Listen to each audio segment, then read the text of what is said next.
to a new episode of the Reinvent Money podcast. My name is Paul Buitink, I'm your host, and with me is my co-host Willem Burgers of the VU University in Amsterdam, and also owner of Coin & Company. Hi, Willem. Hi. Our guest today is Professor Steve Keen. Steve is the head of the Economics, History and Politics Department at Kingston University in London. And he also wrote the bestseller Debunking Economics, and also he writes over at Debt Deflation. Steve, welcome in the show. I'm very honored to have you. Nice to be here.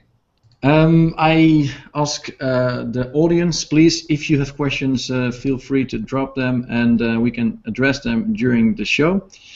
Let's first debunk a few economic myths before we talk about money creation and reinventing money and all the good stuff. Mm-hmm. So, Steve, to talk about economics and debunking myths first, what's kind of the first myth you want to debunk here in the show?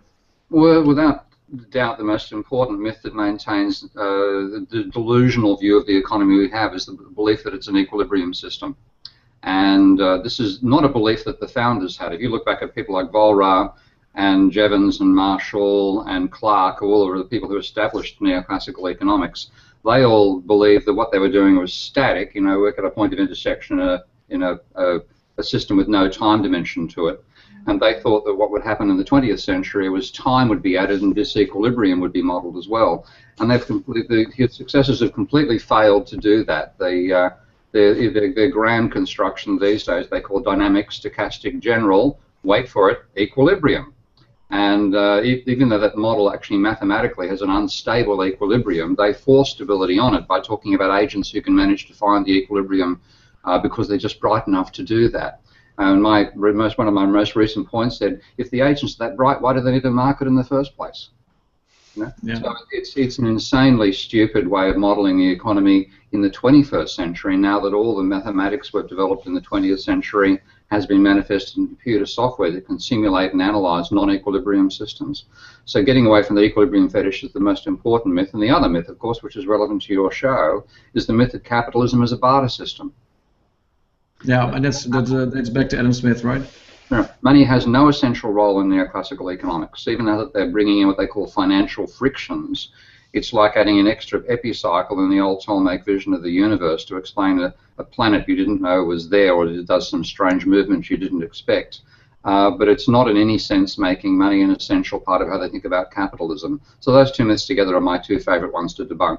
There are many others I could go on for more. Yeah, we can go. But the second one is probably fundamental to the fact that a lot of economists couldn't see the crisis coming because they lacked money in their equations. And debt is part of it, how you create money. So like my favorite there is Ben Bernanke, who's now touting his recent book, The Courage to Act.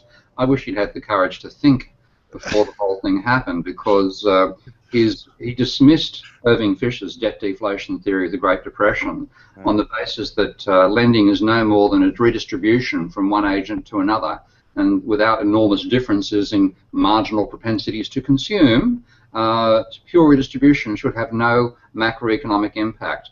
Well, I quoted one of my phrases I was once misquoted by a journalist, or properly quoted, I didn't expect to see it in print. That's total bullshit.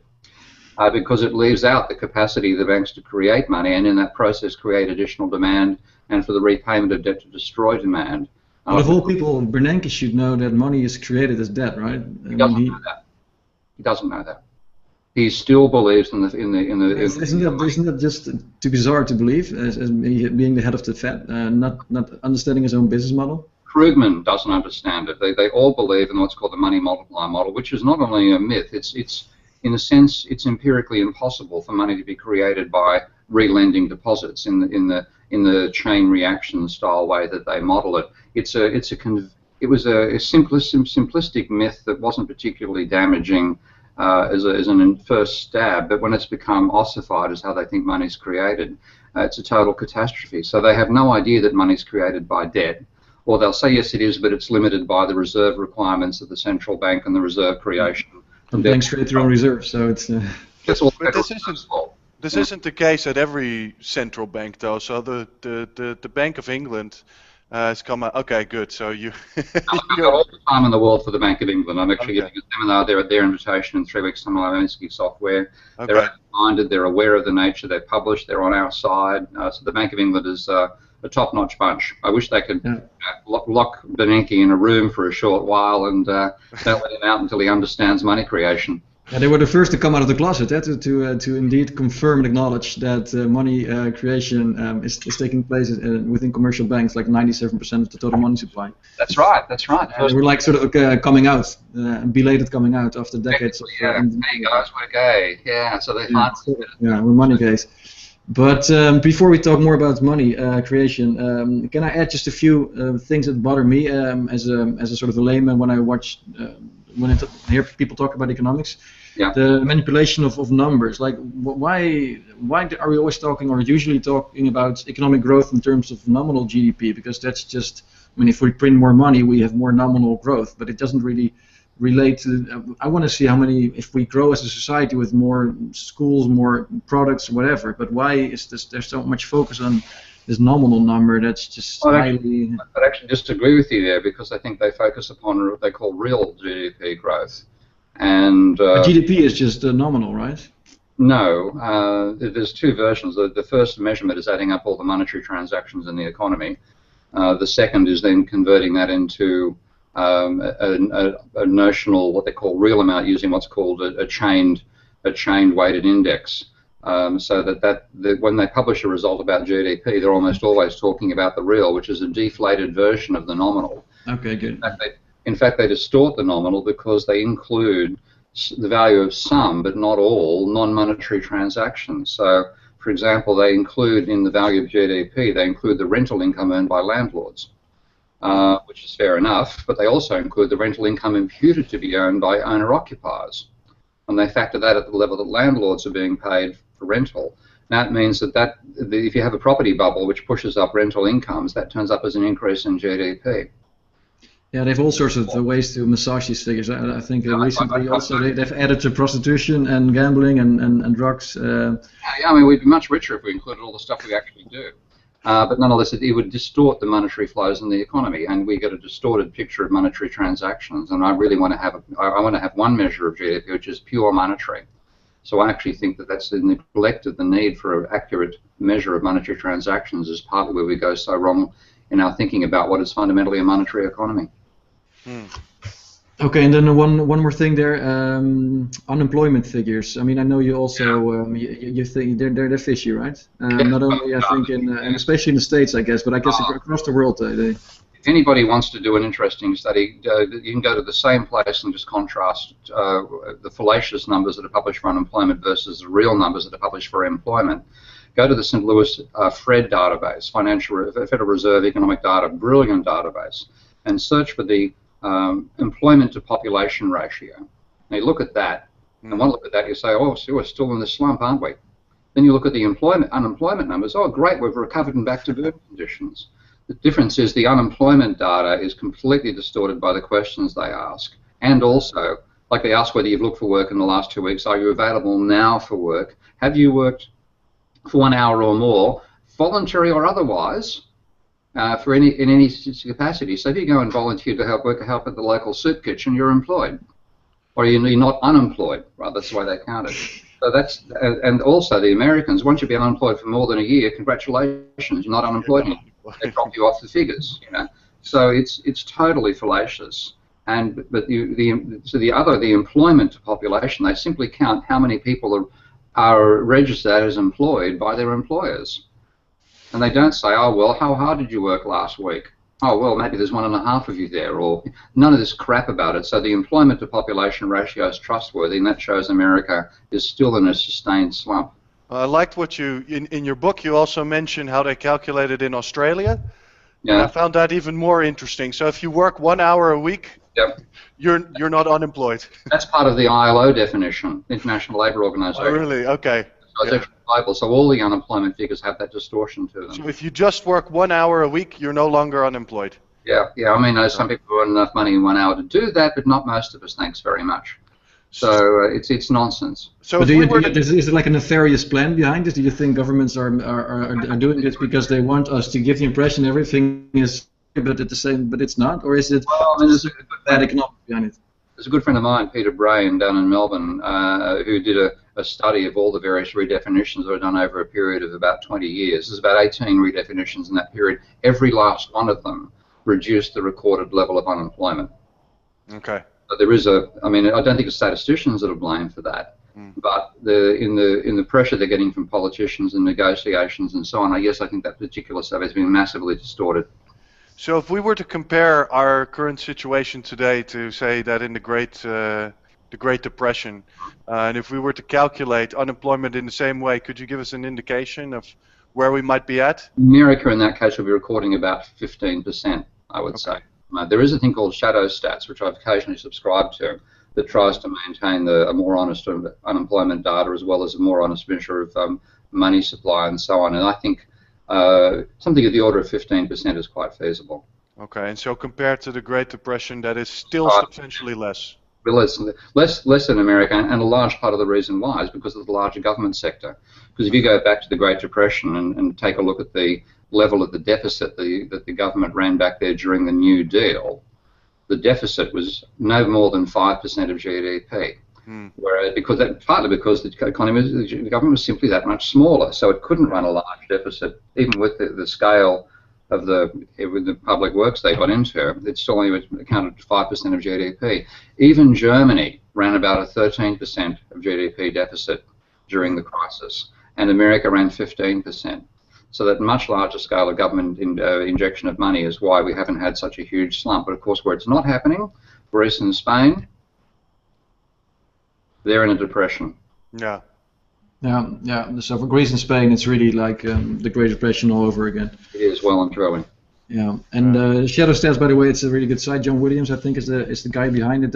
He also publishes inflation statistics. So he's using old definitions for inflation to include food and other things. So it's definitely worth checking out that site, our listeners. Okay, let's move on to money.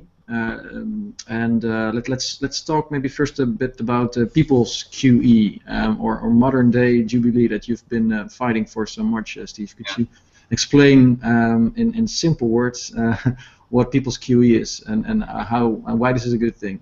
Okay, you have to think about the banking sector as having two layers to it, because there's the banks that the banks themselves deposit in, that's the central bank, and then we deposit in the private banks.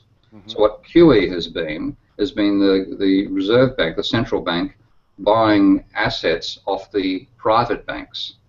That's what's actually been going on. And what happens with the private banks, that ends up being an asset swap.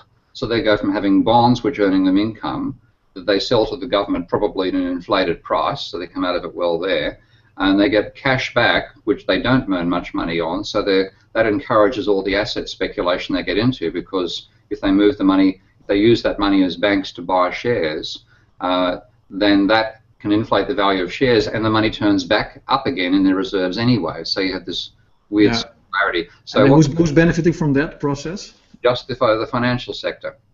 Anybody with shares and property is benefiting very nicely out of that mechanism. But a trivial amount's getting through to the real economy. People's QE would say, rather than buying stuff off the banks, so it ends up on the asset side of the banks, effectively buy debt off the private sector.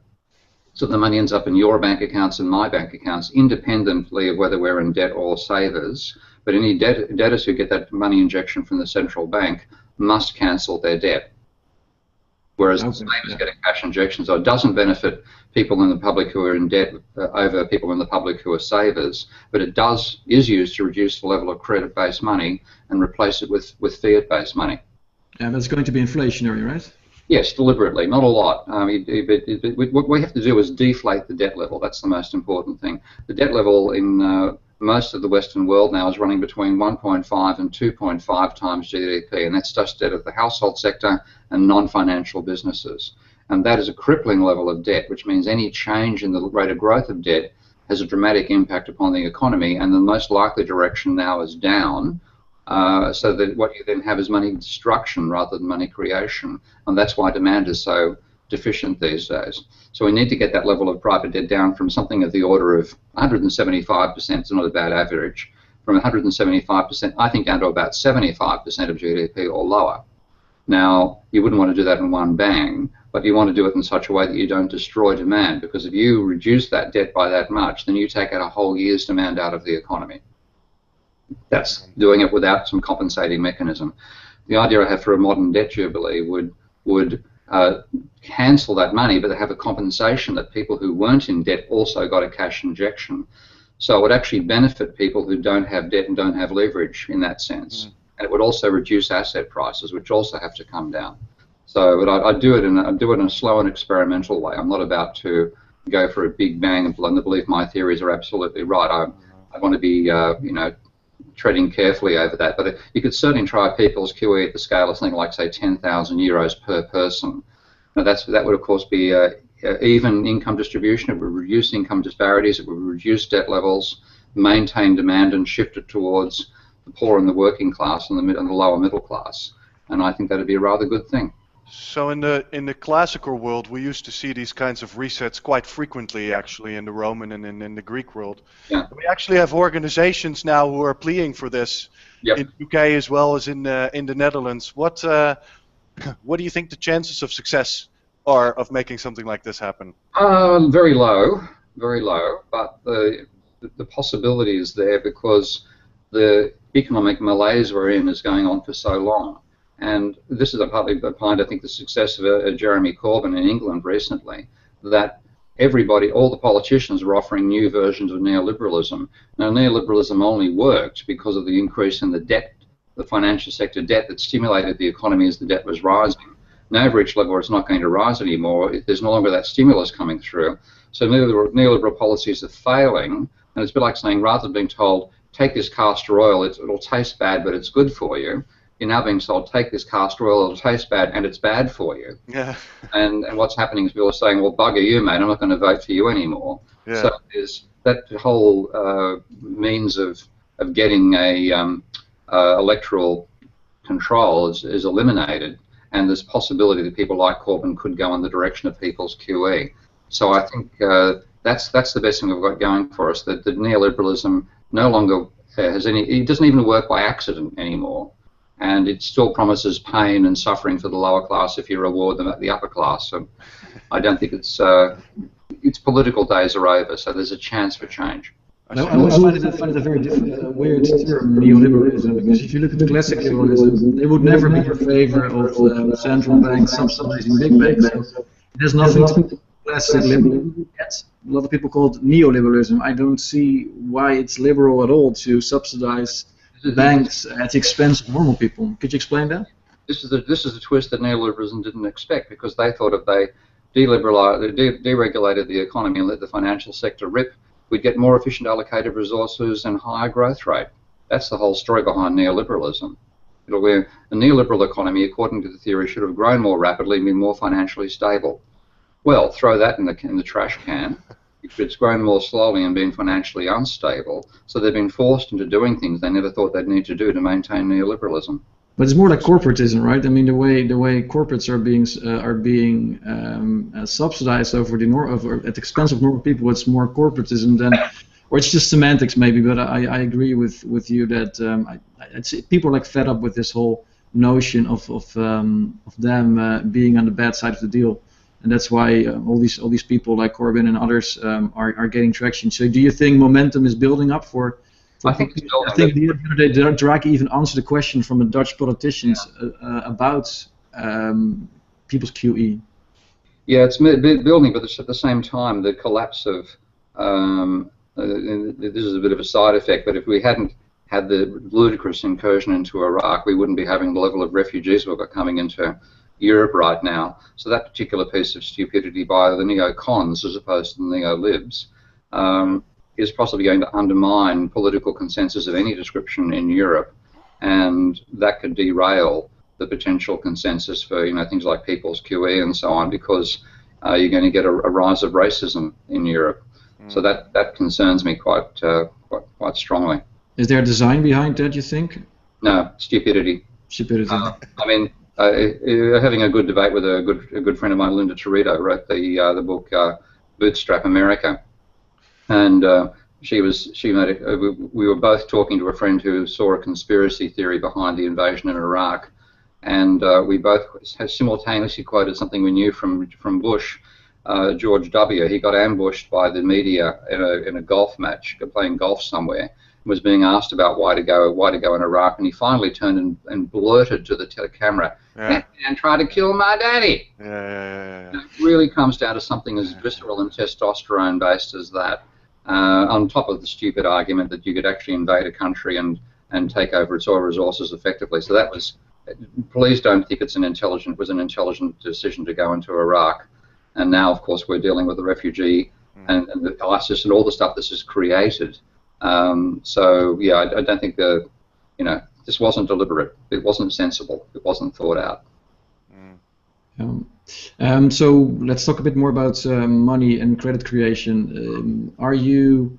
I heard in your early interview that you are not so much a fan of these new proposals led by Positive Money in the UK or similar organizations in other countries that advocate for full reserve banking. I think you're still an advocate for fractional reserve banking to a certain extent, right? If I No, I'm not an advocate for something that doesn't exist. This is okay. Well, you explain it then. When people call it fractional reserve banking, which implies the whole money multiplier model. It is not, in any sense, what the model implies. The reason banks hang on to a fraction of reserves is because their fundamental reason for that is that if you have a bank run, you've got a capacity to provide 10% of your customers with the money they want in notes and coin. And that's the reason we have a fraction held there. If you look at there's actually a wonderful paper by a guy called O'Brien, a Federal Reserve paper of about 2007, I think, and he went through the rules in about 20 OECD countries. And in America, the rule about holding on 10%, that so-called fractional reserve, as if that's how money is created, the rule is that they have to hold 10% of the deposits of the household sector. There is no reserve requirement for the business sector. There is no reserve requirement for overseas international money funds. So when you look at it, only about 2% of the American money supply is actually related in any sense to a fractional reserve requirement. So it's nonsense. So I'm not a critic of the arguments for 100% reserve money, but I think they're a reaction to a model of the money supply, which is not how money is actually created. And they also, to me, they have the danger that you wouldn't necessarily get the money supply growing in the organic fashion that is often needed in capitalism. And if banks are required to make money on the margin rather than on the volume, and they can make money on both, you may get a more conservative monetary system, which would be good if they don't fund asset bubbles, but not so crucial if they don't fund entrepreneurs or working capital for firms. So it's more than just getting rid of private money creation. And once you do it, then you have issues about if you fail, and the private banks are still going to be there in that system, of course.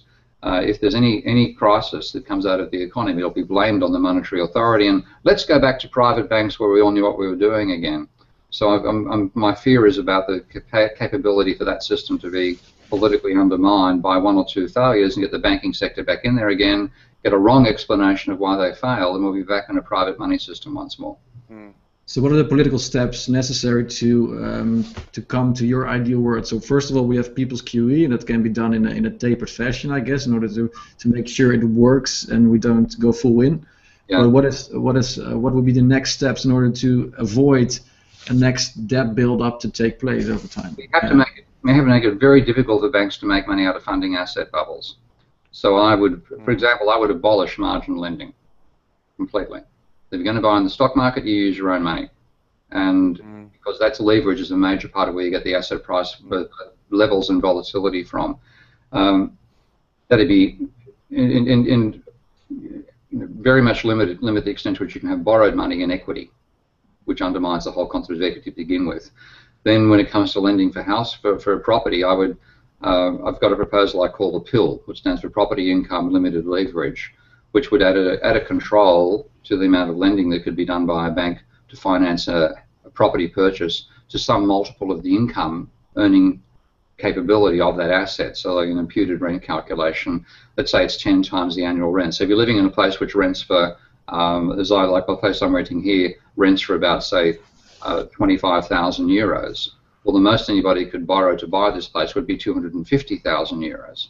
Now, that's a lot less than it would currently sell for, because the price has been inflated by leverage. What it would mean is anybody, if you had two people fighting over the same property with the same income, the one who would win would not be the one with higher leverage, which is the current situation, which is where we get encouraged to take out more and more debt with banks.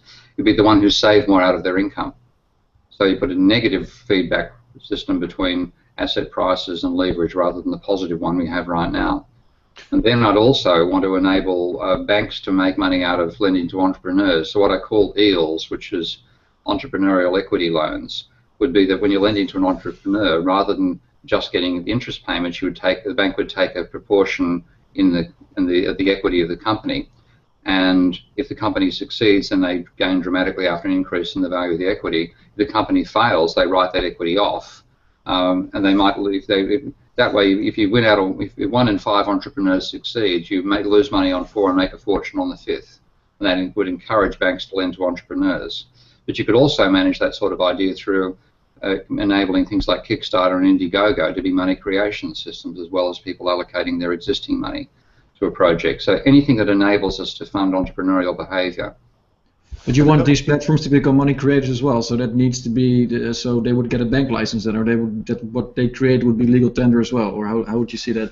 Well, it's possible. I mean, I haven't. It's something at the moment. I've supported quite a few projects on Kickstarter.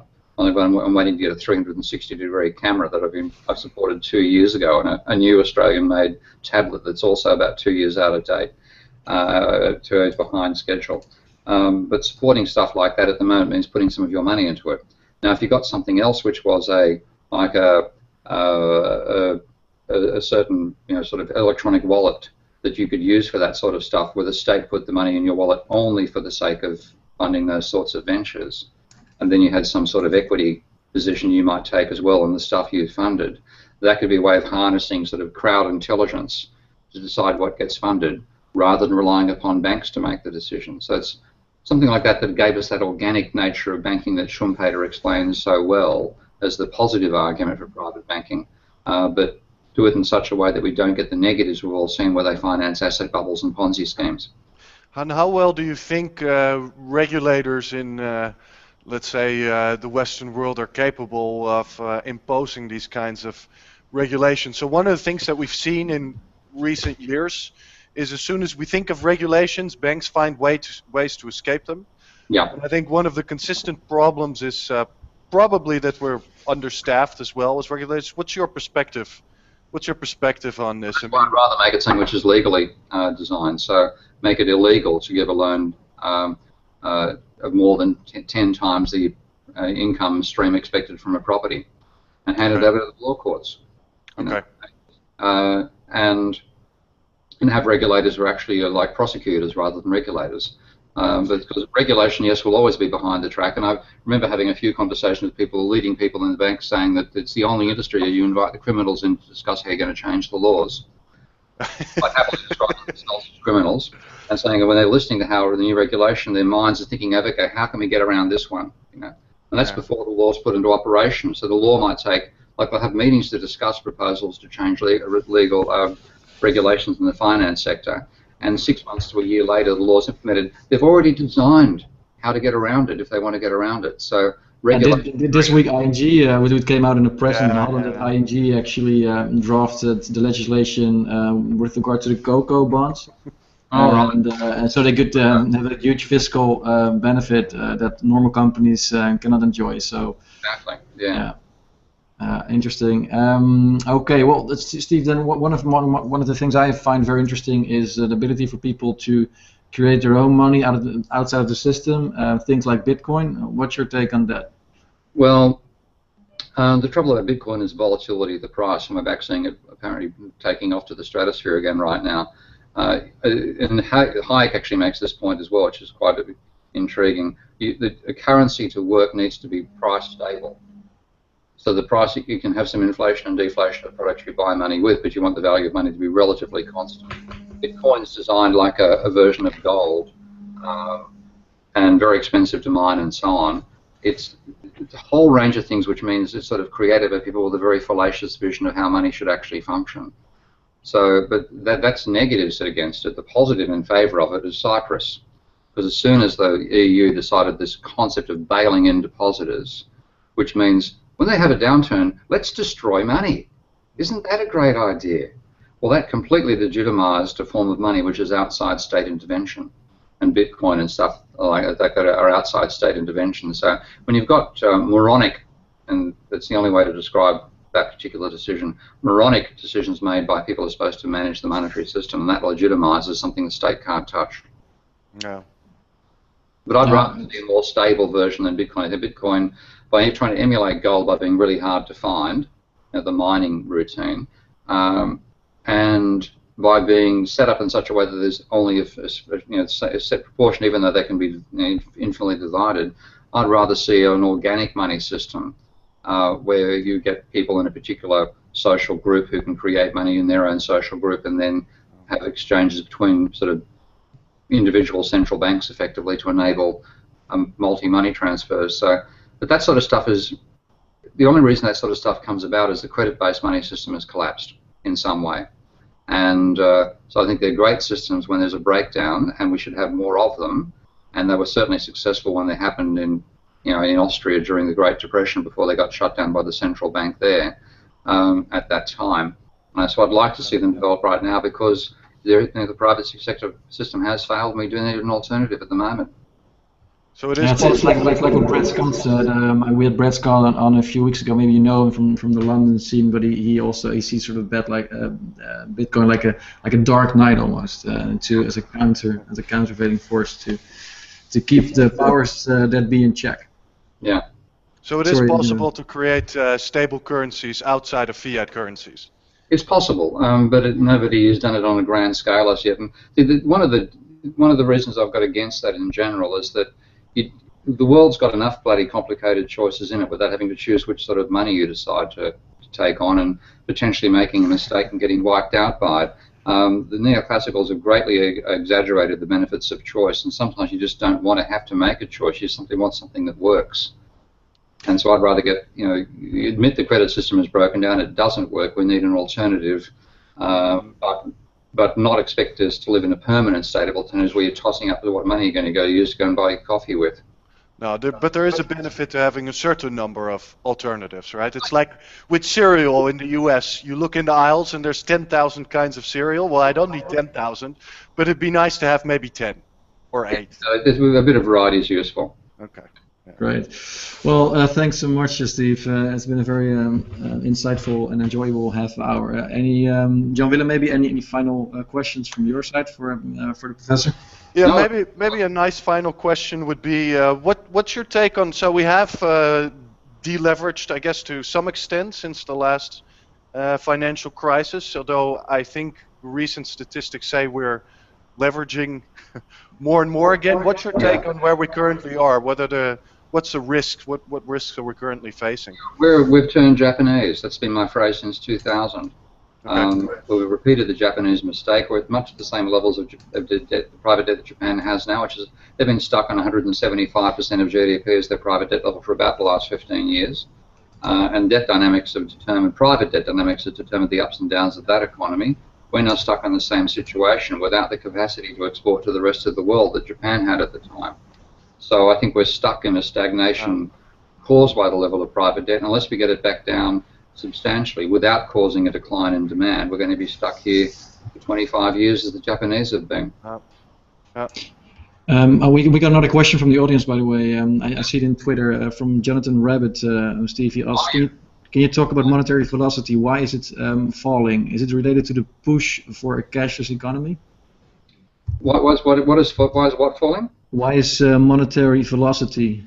Oh yeah, well, the velocity has been falling because of the sheer increase in the levels of private debt so dramatically that you've got most of that private debt's gone into asset markets, and asset markets turnover, even though there's an enormous volume of turnover of financial assets and transactions each way, That's not measured by the measures for money velocity, which is effectively the amount of money in the economy divided by GDP. How many times, or the GDP divided by the amount of money, how many times is that turnover? Because more and more the money supply is caught up in the asset markets, your measured velocity of money in the real economy declines. And at the same time, when you have a crisis, people's response is to try to save money. Now, when you save money, you can't create more money by saving. You just change how fast it turns over and which bank accounts it sits in. But that may increase private bank household accounts that they don't spend as much, but it slows down the rate of turnover of money, which is part of where we get a decline from in the first place. So there's a very dangerous positive feedback mechanism between economic declines and velocity of money. Mm. Okay, then one final thing. Are you worried about the cashless economy, that people lose their right to privacy, to transact anonymously? Is this something that keeps you up at night? Not because I'm keeping up at night, but it's people who do stay up at night are going to worry about that one. You know, there's a lot. There's obviously, given the type of society we live in and the type of monkey we are, we do need to have some transactions that can't be traced. Not for the illegal reasons. You don't want your wife to know about it, or your husband for that matter. So when it looks at Ashley Martin, it's very much the husbands who are doing that particular one. So, but yeah, there's always going to be something where you don't want to be socially controlled, and the trouble is, you go cashless, then everything is recorded, which again will be a reason why a non-state financial system might have a place if they actually go cashless. But going cashless means you've got to trust the banks. Yeah, because the trust isn't particularly high at the moment. So. I've got $100,000 in the bank, and I want $99,000 of that in cash now. Okay, because you say don't trust the bank. Until we don't have that, if there's no cash, you can't do that. So that's a real danger. You need to trust the systems, and at the moment, there's a reason not to. Yeah. Thanks. Well, Steve, any closing remarks from your end? Well, just a quick call to the audience here. You want to support the sort of work I'm doing, help me fund the development of Minsky further, my software package Minsky. So you go to my debtdeflation.com/blogs website. You'll see a Keep Russell Standish on the Minsky project tab there. Make a donation. Yeah, definitely. People should do that. And also they should follow you on Twitter, of course, because you're a prolific Twitterer at Prof. Steve Keen. And also people need to like and share this video because we put a lot of time and love into this. So please just like and share it, and you make us happy. So thanks so much, John Willem, for being a co-host, and Steve for being on the show. And hopefully next year we can greet you in Holland for a next episode of the Reinvent Money event. Let's hope so. Okay. Okay. Have a good day. Bye. Thank you. Bye.